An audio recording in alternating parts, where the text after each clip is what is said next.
YCP MP Vijayasai Reddy AP మంత్రి అచ్చెన్నాయుడు మధ్య ట్వీట్ల వారం ముదురుతోంది. విజయసాయిని విమర్శిస్తూ మంత్రి అచ్చెన్నాయుడు గురువారం ఉదయం ట్వీట్ చేశారు. దీనిపై స్పందించిన విజయసాయిరెడ్డి ఘాటు వ్యాఖ్యలతో ఎక్స్లో సందేశాన్ని పోస్ట్ చేశారు. అచ్చెన్నాయుడు దేవుడు నిన్ను పుట్టించేటప్పుడు మెదడు, బుద్ధి, జ్ఞానం 0.1% మాత్రమే ఇచ్చాడేమో అంటూ వ్యంగ్యాస్త్రాలు సంధించారు.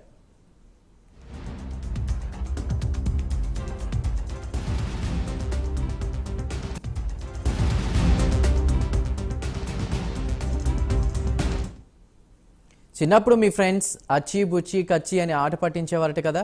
దేహం పెరిగినట్టుగా మెదడు వృద్ధి చెందకపోవడం వల్ల మీ చేష్టలు మాటలు అన్నీ వింతగా ఉంటాయని విజయసాయి విమర్శించారు. మోకాలికి బోడిగుండుకు లంఘి పెడుతుంటావు, నా విధేయత, కమిట్మెంట్, నిబద్ధతపై జోకులు పేలుస్తున్న విజయసాయిరెడ్డి అనే నేను టీడీపీ అనే కుల పార్టీలో చేరేందుకు ప్రయత్నించానా అని విజయసాయి నిలదీశారు.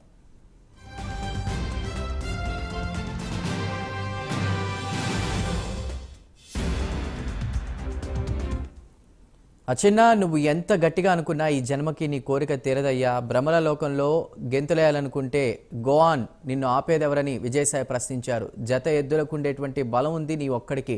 మేధోశక్తికి అడ్డం నిలువుకు మధ్య ఉండే తేడా తెలియకపోవడం వల్లే మీతో ఈ సమస్య ఎంత అంటూ విజయసాయి ముగించారు.